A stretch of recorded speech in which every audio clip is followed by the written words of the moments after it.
Welcome to the first episode of the leadership series in conversation with the CEOs. So this is the first part, and here we have a very interesting speaker whom I went to business school with, is Nilendra, who would more fondly be referred to as Neil. So we'd like to keep the conversation free-flowing with Neil today. Thank you very much, Neil, for joining us. Neil is the managing director for Adidas, and he runs the global sportswear giant in India. Neil, would you refer to us as a sportswear giant, or you said a lifestyle brand? Sportswear giant, undoubtedly. Absolutely. So sportswear giant in India. Also to introduce, we have Green Honchos, who's our sponsor for today. Green Honchos is a full stack e-commerce technology enabled company that partners with retail businesses to grow them online. CartMax is their enterprise grade e-commerce platform that manages significant growth with omni-channel and hyper-local enablements. Their performance-driven marketing solutions has scaled several retail brands on their DTC roadmap. Thank you so much, Green Honchos.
So Neil, to start the conversation with you, so how long have you been in India? I believe you've done a lot of global roles as well with Adidas. You spent 16 years? Yes, Pankaj. I spent a little over 16 years with the brand, and we call it the best sports company in the world. But I've been in India only recently back since July 19, so just about 2 years. And before that, I was in Germany in the headquarters, and before that, I was in South Korea. I spent about a decade outside India. So and before that, you worked in India or with Adidas, or no? You did. Yes. You did work in India as well. Yes, I did. Great. So, then perfect. You spent more than a decade internationally, and you worked in the global headquarters of the brand as well, right? So, what's different about India and the experience of working in India as an organization and working in South Korea and Germany? Are we different in India? Are we the same? What is it like, both from your organization perspective and from a consumer perspective as well? Oh, dude, we can spend the entire day talking about this, but essentially, you would expect the expected. Many things are similar, many things are different, of course, but I would say essentially that few things that come to my mind. Both South Korea and Germany were the developed world, in let's say, quote unquote. India is an emerging place, and the experiences therefore are contextual to working in a developed world versus the emerging world. India is far more vibrant in many ways. Korea was far more digital. Headquarters are far more strategic. India has a massive runway of growth that only few countries can afford. There are very few places on earth, at least in our industry, who can claim to have a double-digit growth runway for the next decade or even more. And India clearly is one of them. Other places are far more penetrated and mature when it comes to doing business in our category. I believe India is also at the let's say the early stages of organized sport adoption.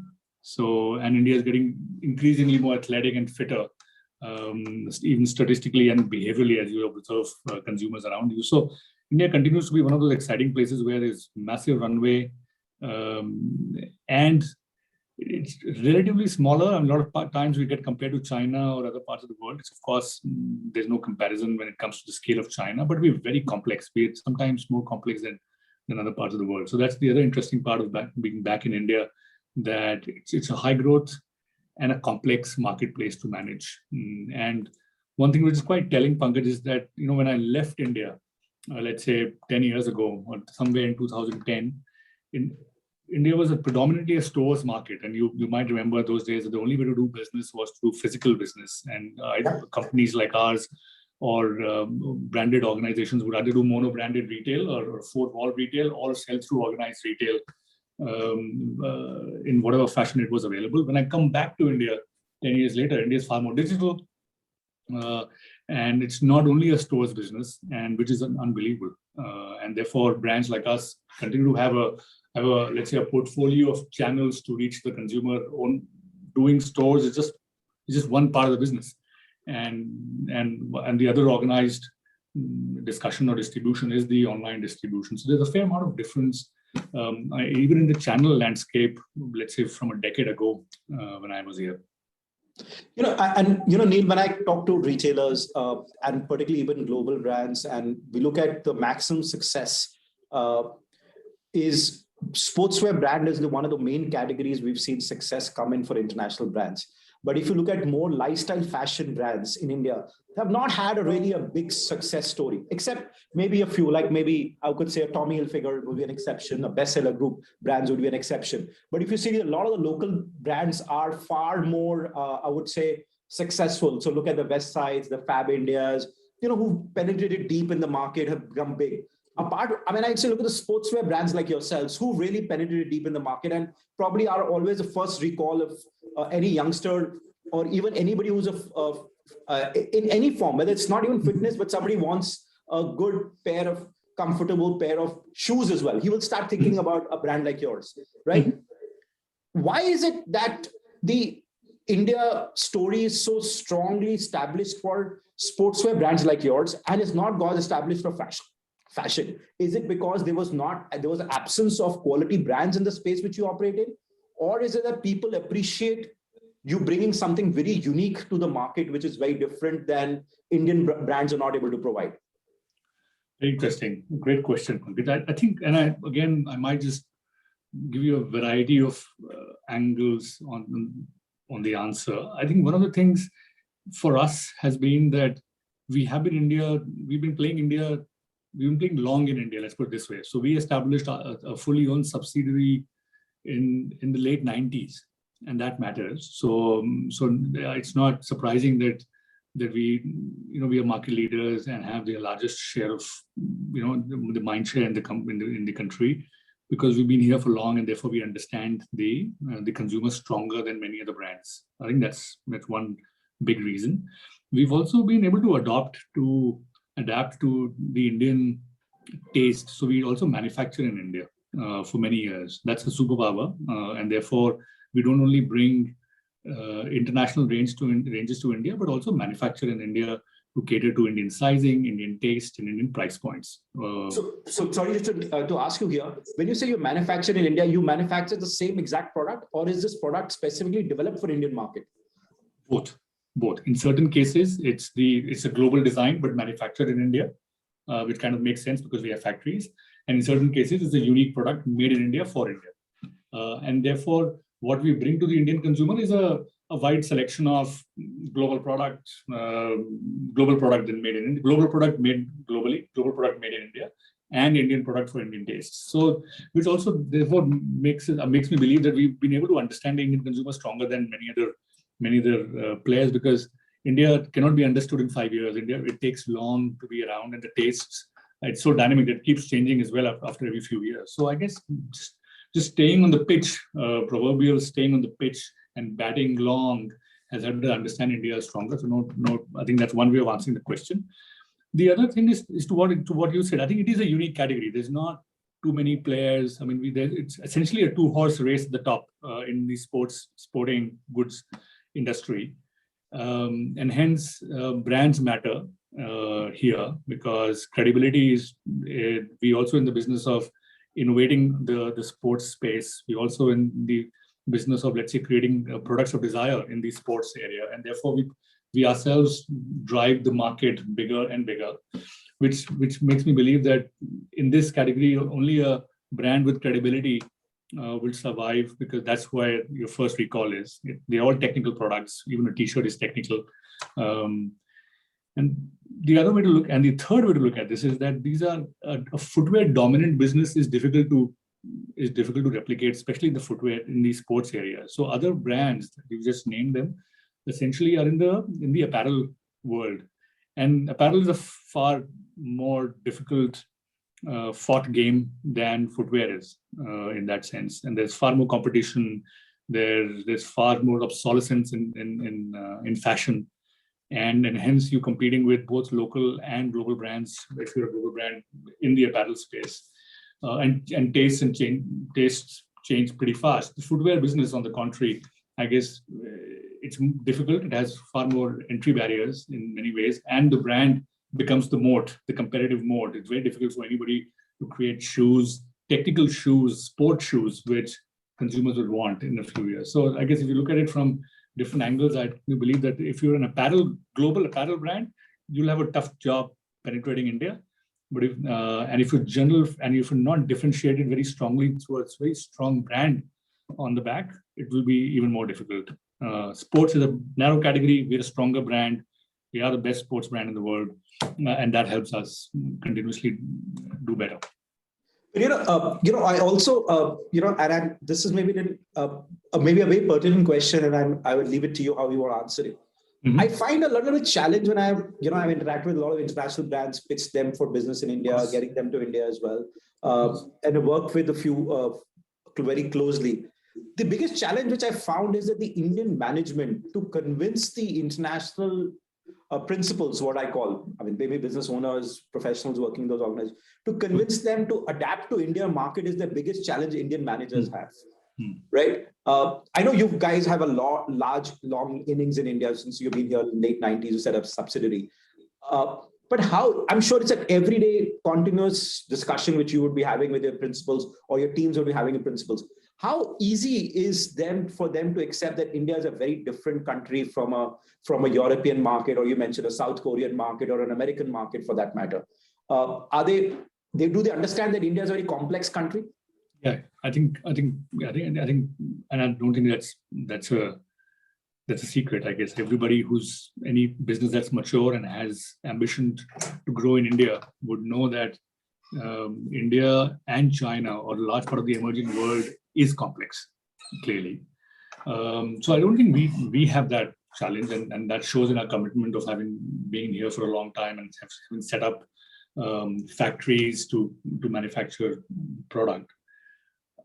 I think what sometimes, I think India, you have to play long in India. I think that's the key point. So sometimes international principals or other brands, what they may not understand is that India is not China. Like one of our board members says, India is India. And clearly, most of the times you need patience, and what worked in other fast growing emerging markets may not just be fully replicable here. And hence right. to that extent, it is different, and it needs patience and commitment to play long. So, I've heard this a couple of times from leaders like you who are running global businesses and adapting for India, and they're saying that a big success story for an international brand in India is if you are able to understand that complexity. Is that right statement? If you're trying to replicate what you do internationally and try and use the same stencil, I would say, and put it on India, you're not going to succeed. Is that very clearly, because that's seen a lot of international brands keep saying that, listen, this is what we sell internationally and we'll sell the same merchandise here as well. Or this is the way we do internationally, we'll do it in the same way in India as well. And I find that's one of the very big reasons that international brands and a lot of the international brands have not been able to succeed in India.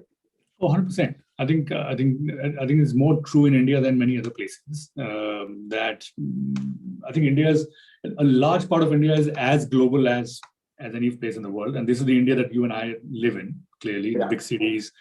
And therefore, sometimes we believe that our addressable population for us is the top 50 million people in India. Right. And for those 50 million people, consumers, you could assume that you don't need customization, and they are as much global as anybody else living in Western Europe or US, etc. But the moment you start going down I guess that's where India might need a different stroke, and you need and when you play this game, you can't just play the same shot all the time because you might have a few more shots in your strategy. So I agree with you. It does. It's a cookie cutter or a stencil approach does not really work, and that's very evident in how even big companies like Netflix have adopted to India. They have a mobile-only plan, which is not there anywhere in the world. They have a $1.99 subscription a month, which usually in the world is about $9 a month subscription. Microsoft has adopted to the Indian context. So a lot of big companies who've done well. FMCG companies is a good example. I mean, Unilevers of the world, etc. The sachet was born in India. That. So I guess, yeah, it is as global as it can be at the top of the pyramid. But then one needs to adapt to the Indian taste and consumer behavior, undoubtedly. So I know everybody is looking at the top of the pyramid and says, like you said, the top 50 million people or the others are really probably as global and they follow the global trends. Probably they drink the same Diet Coke or a Coke Zero. They would aspire for the same iPhone, watch the same series on Netflix. So they live the same world. But really, the biggest opportunity is really the one below, the next level in the pyramid. So from your standpoint, to attack that next level of pyramid in India, and I think a lot of it is rests in tier 2 and tier 3 towns in India because they have traditionally the spending power as well, less exposure to brands. How do you reach out to those people and how do you connect with them? Because a Delhi and Bombay customer is very evolved. He knows exactly what's the latest collection which is available in the US because he's exposed to media today, right? But how do you reach out to the next tier 2 and tier 3 from a strategy perspective? How are you able to connect there with a consumer? Great question again. I love that question. I think it's one of my favorite questions or favorite conundrum to solve over a period of time. So first of all, I think the first thing I would say is to look at and understand and embrace that it's in India, the middle of the pyramid is not a demand solve. I don't think we're solving for demand. People do aspire for a product and can afford a product. I think we're solving for supply. So the question is, can I reach them? It's not about creating more demand. It's not about inspiring them to buy a product. I think they do already. So the question is, am I available? And do I have the right product? Am I available to that consumer who would want to buy me? So I think the first thing in my mind that I've kind of, in my head, I'm clear that we're not solving for demand, we're solving for supply. Now, if you, at least to simplify the problem, now if you were to say, what are we solving for when we solve for supply? I would say first question to ask is, do we have the product? Now, in our company, we have the product. We believe we have the product. We've been here for long. We do shoes from 2,499 to 27,000 rupees. And therefore, we have the right breadth and the width, both in apparel and footwear, to be able to address mid-market India. Now, should you have, or when you have the product, the question is, what's your distribution looking like?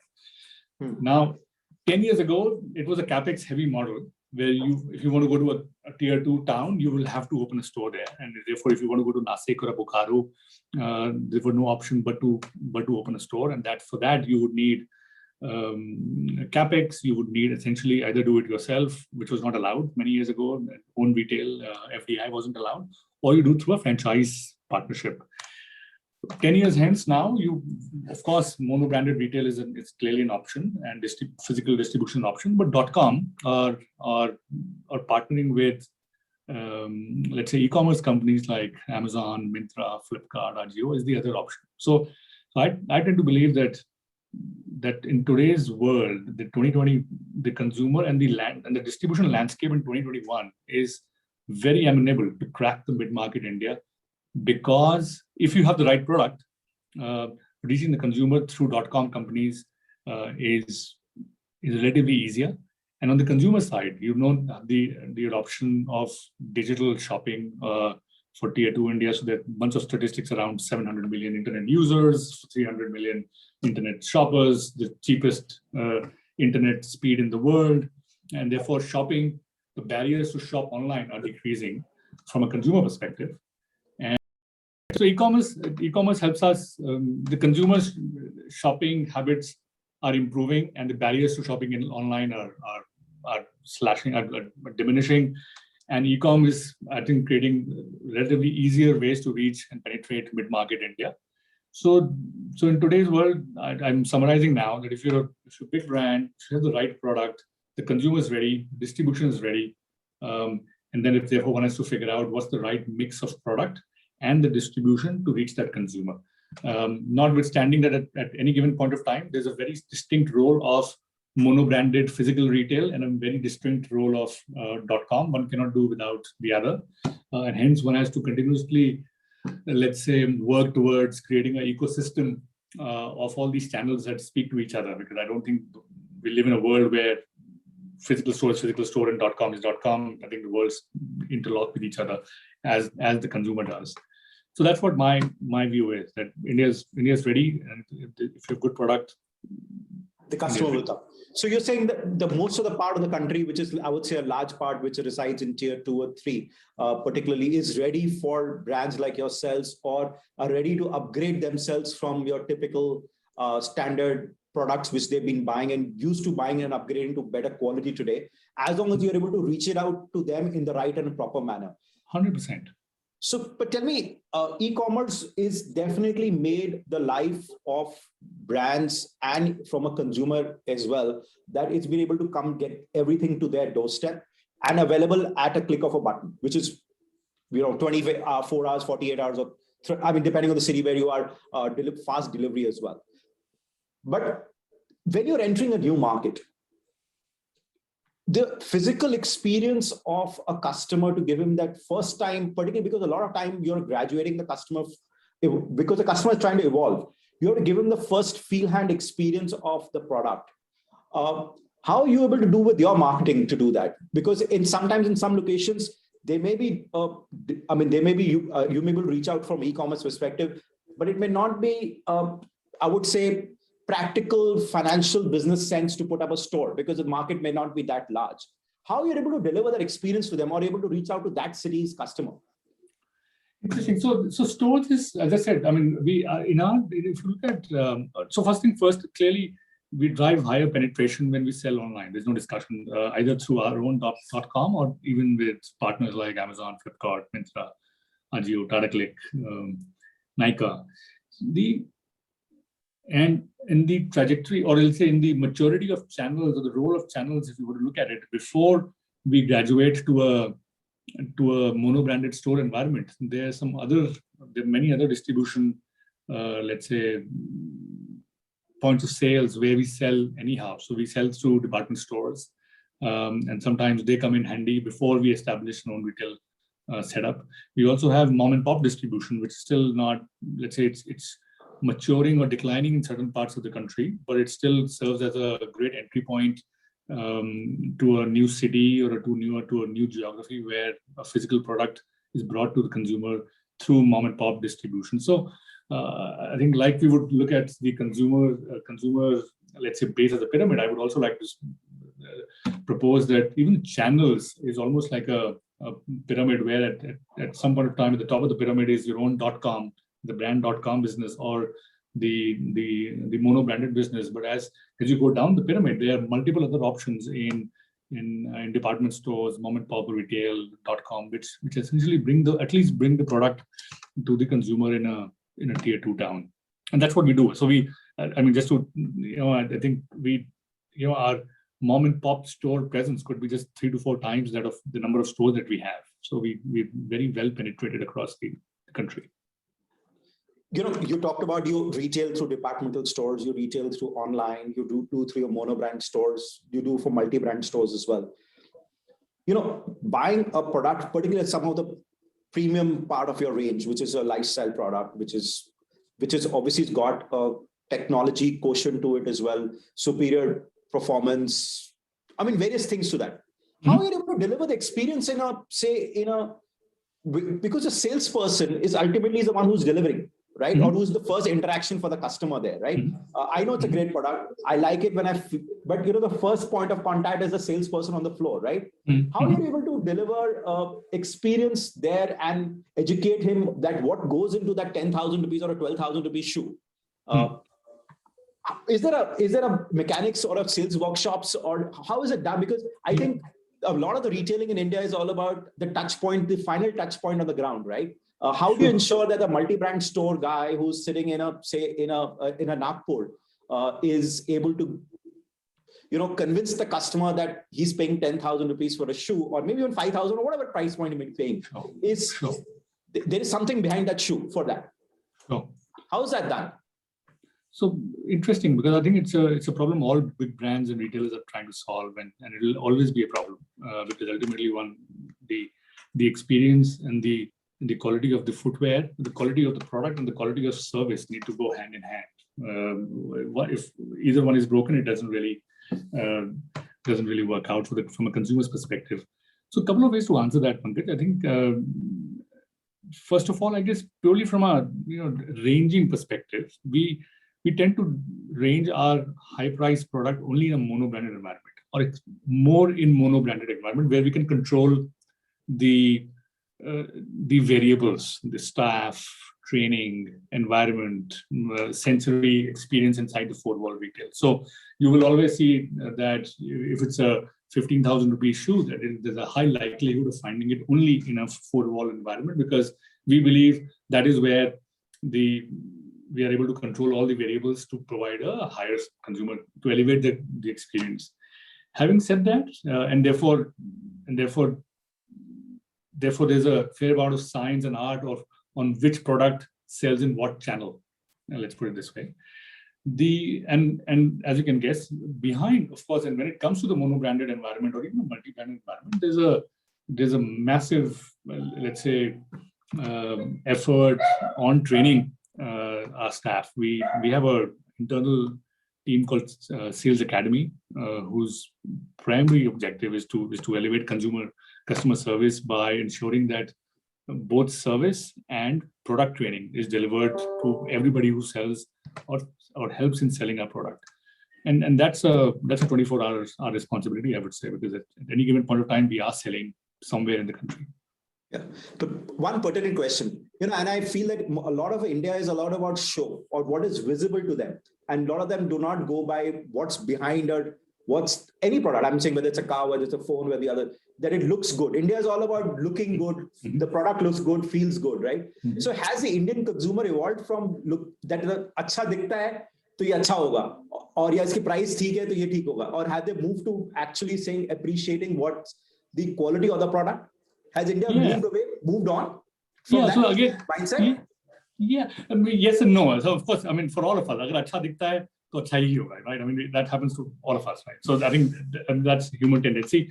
But I'll put it this way: I think the value, the demand for a higher value is clearly different from the past. And I think when I say value, I don't mean cheap price. I think I mean status, quality of the product, longevity of the product, usage, the right sync between what the consumer wants and what the right product is. All that is improving effectively. I mean, there was a time when I think you and I were growing up, and we would wear a sneaker to a party and also play football in it and also play basketball in it. But today, of course, increasingly, at least the urban consumer is looking for a running shoe for running, and a football, of course, a football shoe for football, and a training shoe for indoor gymming. So clearly, the use cases for our product, at least in the sports area, is getting more defined, and that's a function of how we are training the consumer and how exposed the consumer is.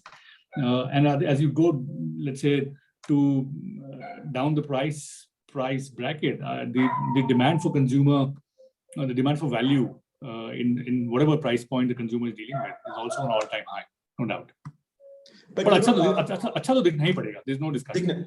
So in India is a lot, because I always felt that I mean we Indians love our colors, we love our that's why you look at our foods, whether you look at our houses or you look the way whether you go to Rajasthan, it's all about pink and the food, and it resonates a lot about local essence as well. So obviously, and India at some stage I think is always about value.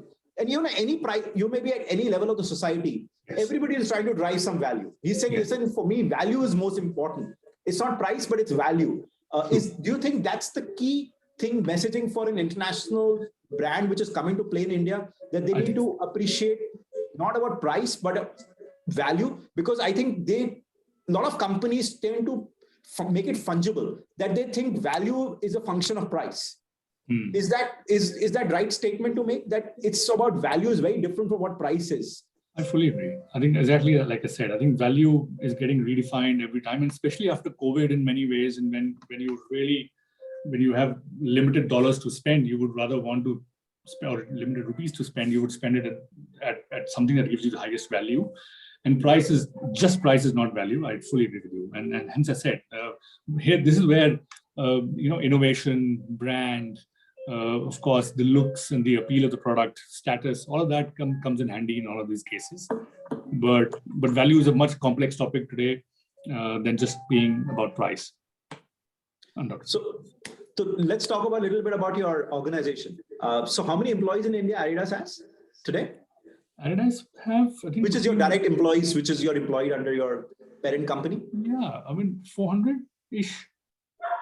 So, fairly mid-sized, large organization in which you operate, and I'm sure you have a lot of other people who are associated with you as partners or franchisees or their sales associates as well.